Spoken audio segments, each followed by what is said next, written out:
a full foot shorter than it ought to be. So right here in Scamoni Sam, you kind of have a poster child of what malnutrition does to the animals that we work with.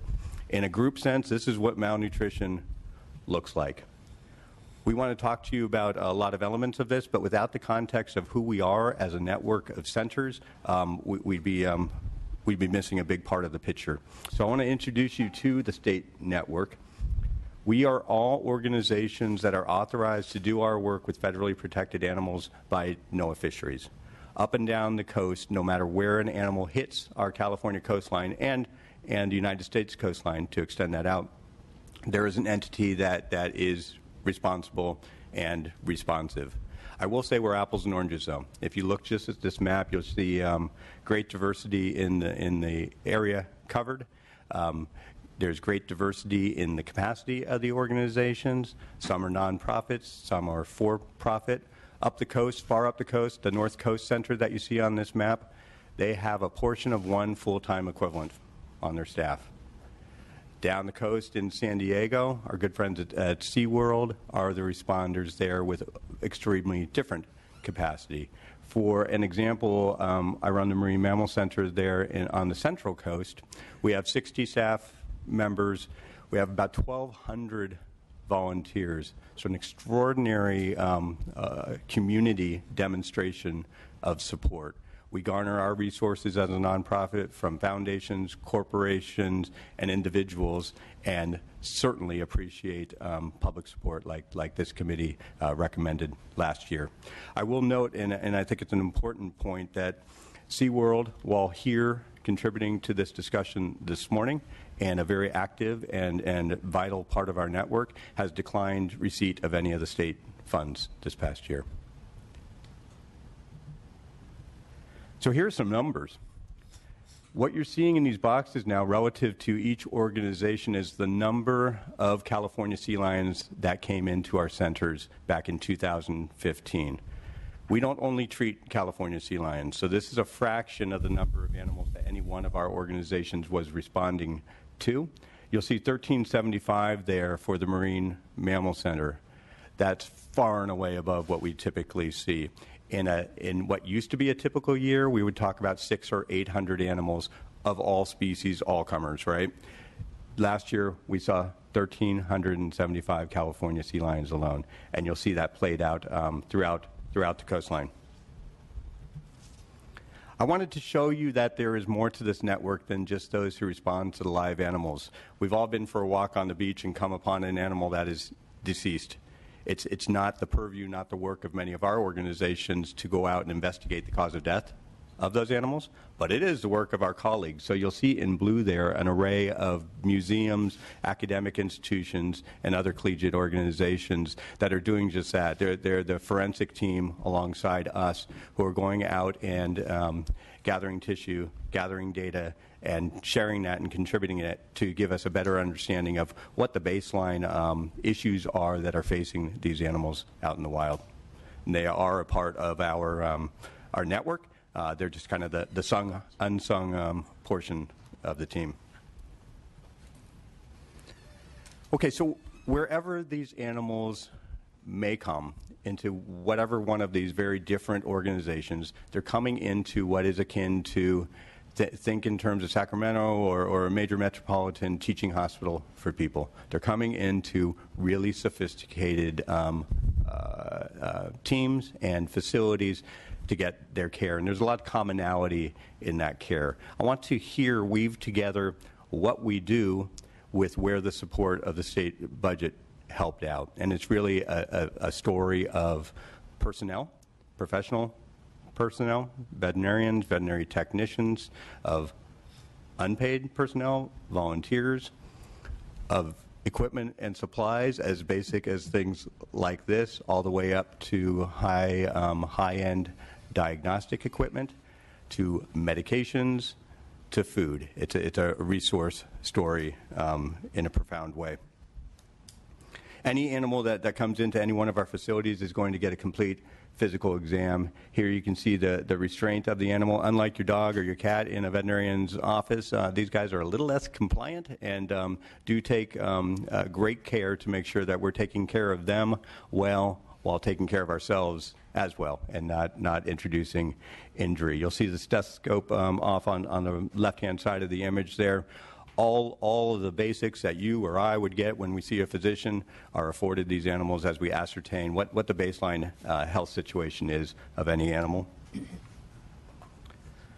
Again, akin to our own care, the diagnostic equipment, the diagnostic tests. So blood tests, you'll see blood vials in these photos, the labeling and the documentation of all the samples, a really robust database and approach to data management that we're all quite proud of because that really drives a lot of the science behind our work. You'll see an injection here being given on the upper right side, a shaved area on that animal where likely there's going to be either the placement of perhaps a catheter or perhaps the affixing of a satellite tag, something of that nature. A lot of the equipment down there on the lower right that is just part and parcel of our intake examinations. Some of this gets a little more extensive as well. Here you see the intubation of one of our animals. So rehabilitation medicine, a lot of people think of common wildlife like squirrels and songbirds and things of that nature. All of these animals that you might think are just kind of put in a box and kept warm, there is sophisticated medicine going on, and it's the same thing for our sea lions. Intubation is basically just like if you or I were to be anesthetized. This is an endotracheal tube passed into the trachea to allow us to safely anesthetize the animal, keep them oxygenated, keep them breathing during such a procedure. And this veterinarian is placing that endotracheal tube. Radiology has come a long way, and we are bringing the best and the most sophisticated equipment to our work, not just because we like the newest gadgets, right? This is about amassing the best data, being able to make the quickest and the best diagnoses. We are now able to take images out in the field, share those via our phones with colleagues around the world, get consensus on diagnoses, and move things much more quickly, all the while amassing the data and able to store it in much more efficient ways as well. And some of this is very basic wound care management, as you see here. A lot of the animals that come in malnourished are malnourished to the point where they have secondary challenges as well. Those could be open wounds. It could be a pneumonia, it could be a bacterial infection and the like. So our job one is getting them a good nutrition. Job two is either preventing or treating secondary infections. So we run nothing short of commissaries at our facilities. A lot of animals, a lot of hungry mouths to feed, and a lot of frozen herring that passes through our facilities. Comes in large blocks, is broken out, as you see in this image here, by volunteers quite commonly. I looked back at the numbers last night, and for 2016, we have budgeted $150,000 just for food alone, and that is a number that we have to adjust often during the year based on what is our numbers that we just can't predict and can't anticipate. A lot of that fish is fed out whole. Some of it is ground up into a slurry that is then passed into one of these big dosing syringes. These are filled up, and they are really tight and difficult to move. But then this tube is passed into the esophagus of the animal down into the stomach. Might sound horrific to you. A really efficient and humane and safe way to get a quick, nutritious meal into the animals. This one picture is just a flash of a day that could include literally hundreds of this kind of procedure going on to get the nutrition into those animals that are just too debilitated to eat on their own. And of course, with all this work comes the cleanup as well. So there's an army of folks who are keeping things clean, hygienic, and ready for the next round of treatments that will come. We are, all at once. It's easy to say we're like MASH units because it's that kind of energy, that kind of busyness. But there's a sophistication that would counter. It's a really amazing journey to visit any one of our organizations and watch the process of animal care during the course of any day. So we've been talking about California sea lions, and we'd be remiss if we didn't introduce another couple of characters, because as you well introduced, Chair Bloom, it was a story of California sea lions, certainly for the lion's share of the year. Come summer, though, we started to see other characters entering the scene. This is a fur seal that you see in this image here. We saw about 5 times the number of Guadalupe fur seals last summer as we ever have. Come into the fall, where we're usually licking our wounds from a busy year and starting to plan for the next year, and we saw northern fur seals, about 5-fold what we typically see. All of them suffering from the issues of fishery resources as well as other complications out in the ocean. So we have shifted our whole paradigm as to how we care, how we plan for the year, because these last 3 years have really been significant game changers for us. For any one of us who came into the field of veterinary medicine, and arguably for the 1,200 volunteers that we have and our 60 staff, we're attracted to this work because we love wildlife, we love science, we're passionate about the planet that we live in on and the marine environment for sure. And for us, this is the exclamation point on the end of the sentence. Getting these animals out, getting them healthy is job one, and we do that thousands of times a year, as you've heard. Along the way, we're learning about these animals, not just them and their physiology, but the issues that they face, malnutrition, the key topic that we're talking about here today, but many other things, and we're contributing in a very rigorous and scientific way to the body of literature, helping us understand marine mammal health. But as you alluded to with the canary in the coal mine comment, Chair, there is so much that we are learning through California sea lions and other marine mammals about the state of the health of our oceans that has got our attention and has the attention of the general public as well. And that's a good thing, because they are really sentinels of what's going on out in the oceans. What I'd like to do at this point is introduce Dr. Nolans to share a little bit about what we understand about what's going on out in that ocean that's impacting the animals that we treat, and then we'll move on to Dr. Lorraine Barbosa. Thank you. Thank you very much. Are there any questions at this point? Okay, please. Thank you, Jeff. Maybe just one. Yeah.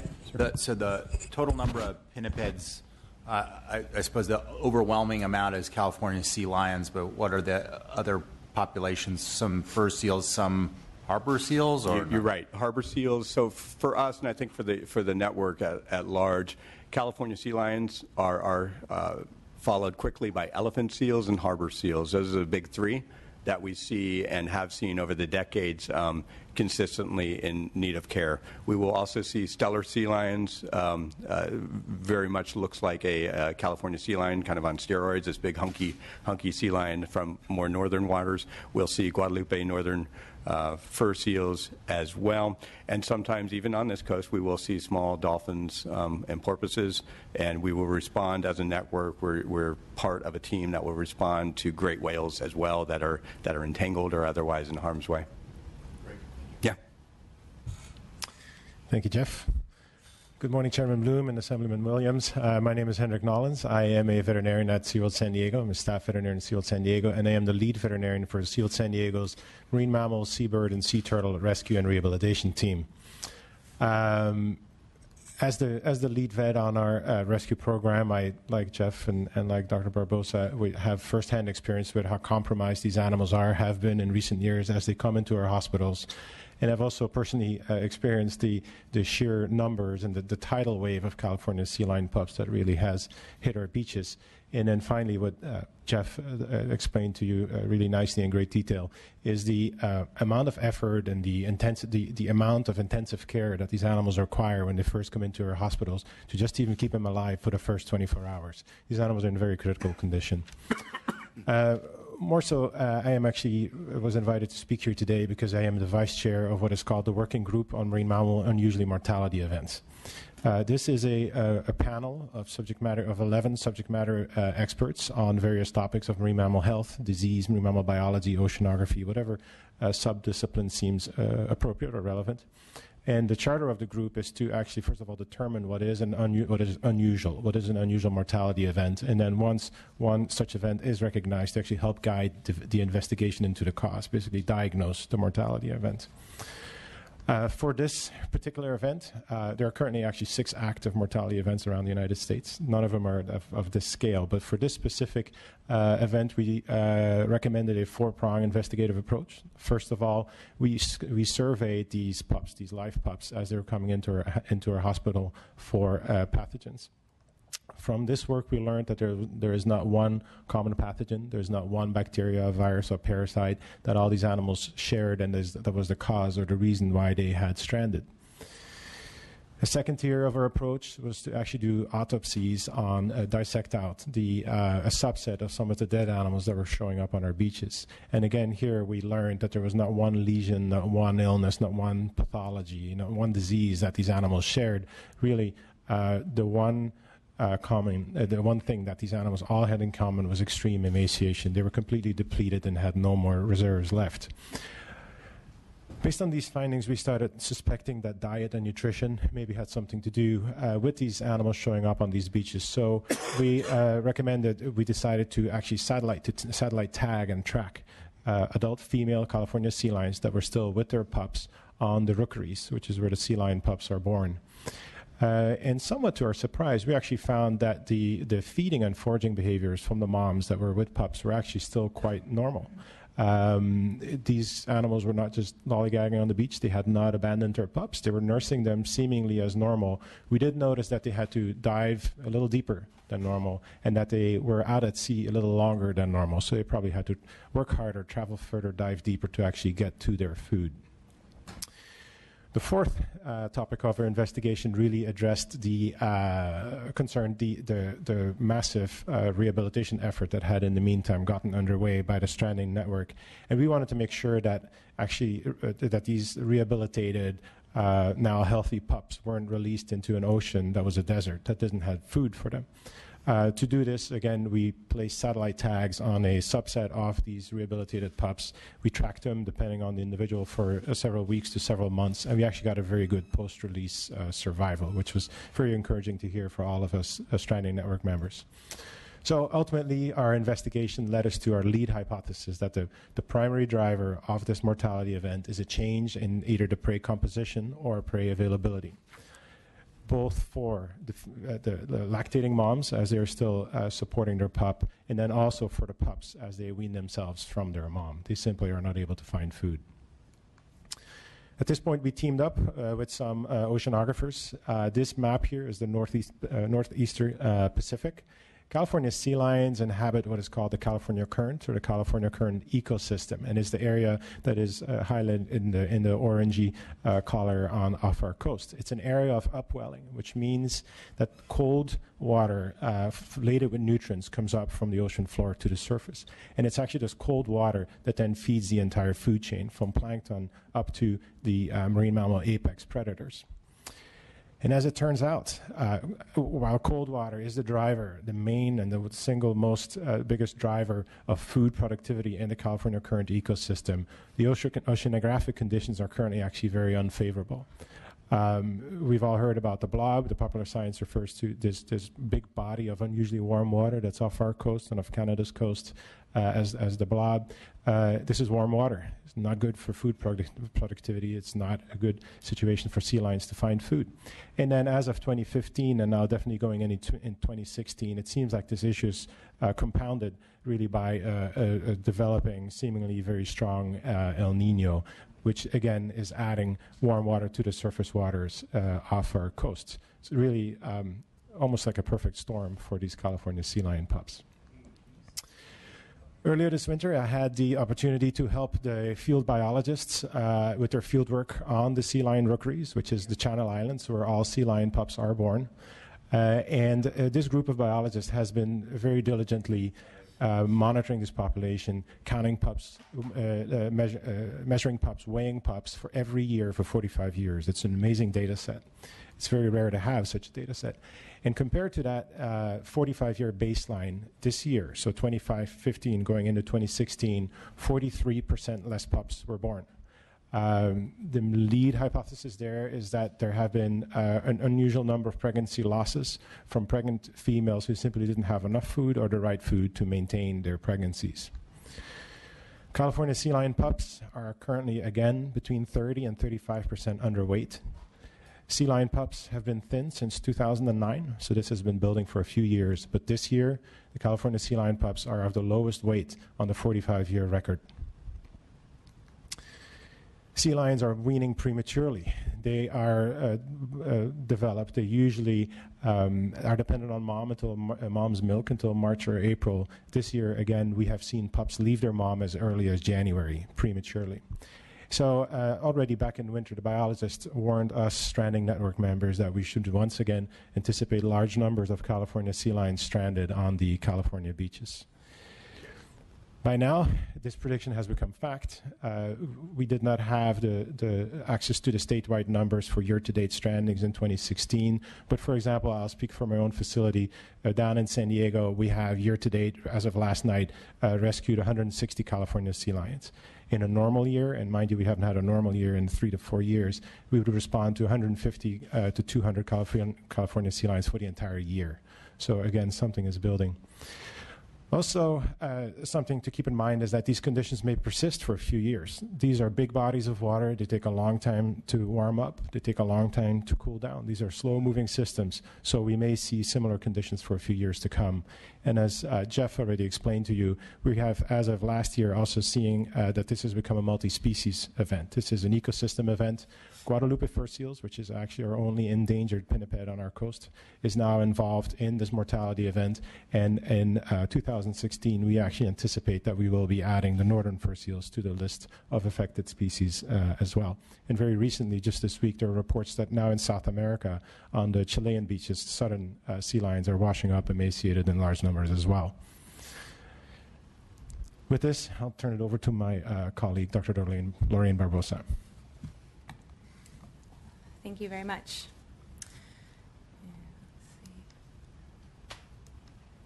So I'm Lorraine Barbosa. Thank you.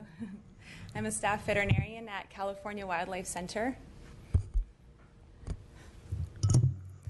And I'd like to walk you through our organization's response to the 2013 to 2015 California sea lion unusual mortality event. California Wildlife Center opened in 1998, and we care for all native California wildlife. We have been rescuing California sea lions for over 15 years, over a 27-mile coastline. And we only recently opened our Center for Marine Mammal Rehabilitation in 2013 in response to the unusual mortality event. Now, the next photo I'm going to show you is a bit graphic, so I just wanted to prepare you for that. This is a photo I took in 2013. That's the year when we began seeing massive amounts of sick and starving sea lions washing up on our shores. These are some of the victims. They're emaciated sea lions, and they're piled in a refrigerator awaiting autopsy so that we can figure out what exactly killed them and learn from them so that we can help the other sea lions. And this picture, unfortunately, was not uncommon for what we've been seeing since the unusual mortality event began. Staff at the California Wildlife Center to help these animals before it gets to that point includes a marine program manager, a marine rehabilitation manager, a stranding coordinator, and 2 seasonal marine mammal assistants. Prior to 2013, we had only 1 full-time staff member and 1 part-time staff member to handle all of the responses and rescues that California Wildlife Center did. I myself was hired just in 2015 specifically to help with the Marine Mammal Rehabilitation Program. In addition to a great staff, that was a 300% increase that we have had since 2013. We have a great volunteer base of about 50 to 60 volunteers per year. They work long hours, many of them multiple shifts per week, overall donating approximately 17,000 hours per year. There's no way that we would be able to get all of these animals rescued and fed and medicated without this amazing support team. And this is a picture of some of our volunteers here. Andy in the foreground is restraining one of the sea lions for a tube feeding, as Jeff described. That stomach is going directly into his stomach. And Michelle is holding the tube, and Leslie in the back is actually putting some crushed up medications through the tube that are antibiotics for that animal that has pneumonia. Yes, Assembly Member Williams.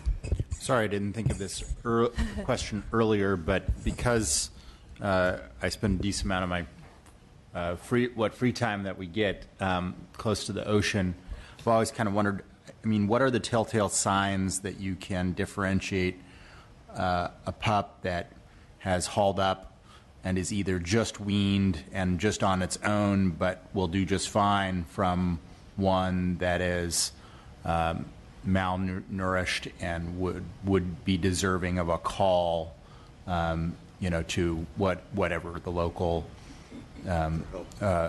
animal rescue, marine wildlife rescue organization is?